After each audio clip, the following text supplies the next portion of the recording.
आपने एक textile sector का जिक्र किया, और कौन कौन से सेक्टर हैं जिसमें मध्य प्रदेश सरकार फोकस कर रही है, जहां आप निवेश चाहते हैं, लोग बाग आए, इंडस्ट्रीज लगाएं? संयोग से भगवान की दया से ये सभी सेक्टर में समान रूप से मदद से आगे बढ़ रहा है। एक तरफ इंफ्रास्ट्रक्चर तेजी से आगे बढ़ाने के लिए भी बढ़ रहा है, तो बड़े प्लेयर्स जिनको भविष्य में इंफ्रास्ट्रक्चर पे काम करना, वो भी हमसे जुड़ करके हमारी भौतिक अधोसंरचना का विकास का एक तरह से आंदोलन जैसा चल रहा, क्रांति चल रही है, उसका वो भागीदार बने, उसमें भी हम जोड़ रहे हैं।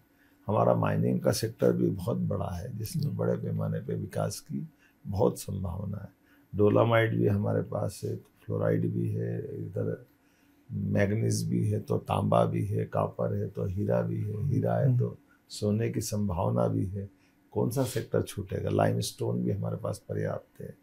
हम तो ये मान के चलते कि आने वाले समय में वास्तव माइनिंग का सेक्टर, आज की स्थिति में हमारे पास अगर रेवेन्यू हमारे पे 15,000 करोड़ रुपये मिल रहे हैं, इसको हम आगे जाकर के 50,000 करोड़ तक का व्यापार मध्य प्रदेश में हो जीएसटी के माध्यम से, हम उस तैयारी से आगे बढ़ रहे हैं। माइनिंग डिपार्टमेंट आपके पास ही है। माइनिंग में आप और क्या कर रहे हैं, कैसे निवेश आ रहे हैं? आपने डीबीएस से भी बात की थी। माइनिंग में हमने कहा है कि माइनिंग के साथ, जैसे उदाहरण के लिए का लोहा हम भेज रहे हैं, आयरन, तो हमने कहा कि स्टील भी यहीं बने, इसलिए हमको शहडोल में 2 बड़े निवेशक मिले जिनने स्टील उद्योग हमारे यहाँ लगाने की बात कही है। नेवाड़ी के अंदर एक बड़ा गीतांजलि ग्रुप ने 3,500 करोड़ का कारखाना लगा रहे हैं।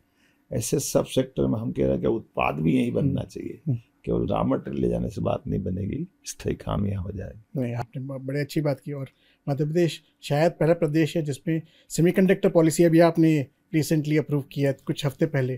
थोड़ा उसके बारे में थोड़ा बताइए, क्या करना चाहते हैं आप सेमीकंडक्टर पॉलिसी? सेमीकंडक्टर है बहुत अच्छी, एक तरह से हमारे यहाँ लगभग 50,000 बीटेक विद्यार्थियों को हमारे पास बौद्धिक क्षमता उपलब्ध है।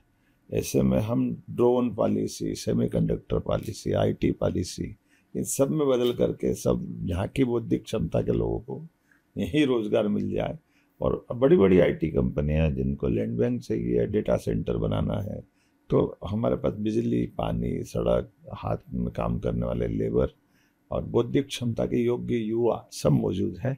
उनके माध्यम से वो अपने साथ जुड़े, और जो इंफ्रास्ट्रक्चर के लिए ज़रूरत लगी उसमें भी सरकार सब्सिडी दे रही, बिजली दे रही, पानी दे रही, हमारे स्टाम्प ड्यूटी में भी छूट दे रहे हैं, सब प्रकार से प्रमोट कर रहे हैं कि वो काम कर। तो मध्य प्रदेश एक तरह से त्रिवेणी बन गया है। आपके पास रॉ मटेरियल है, ह्यूमन रिसोर्स है, और आप सरकार की नीतियां हैं। तो और क्या उद्योग के लिए आप ऐसा क्या करना चाहते हैं जिससे ईज ऑफ डूइंग बिजनेस बढ़े? क्योंकि उद्योग जब लगता है तो वो देखते हैं कि हमें क्लियरेंस कितनी जल्दी मिलते हैं, सिंगल विंडो क्लियरेंसेस हैं। सरकार किस हिसाब से उनको मदद करना चाहती है? हमारे यहाँ आवेदन को 3 तरह से बांटा गया है कि जैसे हम निवेशकों को लेके आ रहे हैं, तो कलेक्टर तक को हमने कहा है कि आप अपने उद्योग प्रकोष्ठ बना लें। तो एक उद्योगपति के लिए वो जगह जगह विंडो जाने की ज़रूरत नहीं, वो एक जगह से नल, बिजली, सभी प्रकार के कनेक्शन, सभी प्रकार की फॉर्मेलिटी कंप्लीट कर ले। दूसरा, जैसे उदाहरण के लिए आवेदन करने के 30 दिन के अंदर निराकरण करना है, 29 दिन के अंदर लैंड उसको मिल जाना है। तो ये सबको अच्छा भी लग रहा है, इस कारण से बड़े पैमाने पर निवेशक हमारे साथ आ रहे हैं। और आपकी औद्योगिक नीति भी बहुत प्रोग्रेसिव मानी जाती है। एमएसएमई हमारा 30% जीएसटी देता है, लगभग 15 लाख के आसपास एमएसएमई में हमारी इंडस्ट्रियाँ है, और 85 लाख के आसपास लोगों को रोजगार मिलता है। सभी प्रकार के सेक्टर में एमएसएमई हमारी एक तरह से बैकबोन का काम करती है। हेवी इंडस्ट्री तो है ही है, और एमएसएमई में भी हम रोजगार परक इंडस्ट्री पर ज़्यादा जोर दे रहे हैं, ताकि हमारे यहाँ सभी प्रकार के महिला पुरुष बेरोजगारों को रोजगार मिले। और मुझे इस बात का संतोष है कि सब जगह इसके बहुत अच्छे रिजल्ट भी मिल रहे हैं। जहां हम रीजनल इंडस्ट्री कॉन्क्लेव करते हैं, वहीं हम हाथों हाथ पिछले एक इंडस्ट्री कॉन्क्लेव में किए हुए एमओयू का लैंड आवंटन कर देते हैं। कई जगह भूमि पूजन कर रहे हैं, कई जगह लोकार्पण कर रहे हैं। एक सिलसिला बन गया जो लगातार ऐसे अच्छे रिजल्ट दे रहा है। आपने इतने सारे रोड शो किए, कहीं कोई 1-2 सक्सेस स्टोरीज भी ले होंगी जो जिन्होंने आके कुछ हमारे साथ शेयर कीजिए। वो बहुत सारी हो गई अब तो। एक दो ऐसे मैं आपको क्या बताऊं, इसमें एक बड़े प्लेयर्स हैं रेडीमेड गारमेंट्स के, जापान के सबसे बड़े धनी व्यक्ति हैं। वो अपना विश्व में रेडीमेड गारमेंट्स का उनका बहुत बड़ा यूनिक।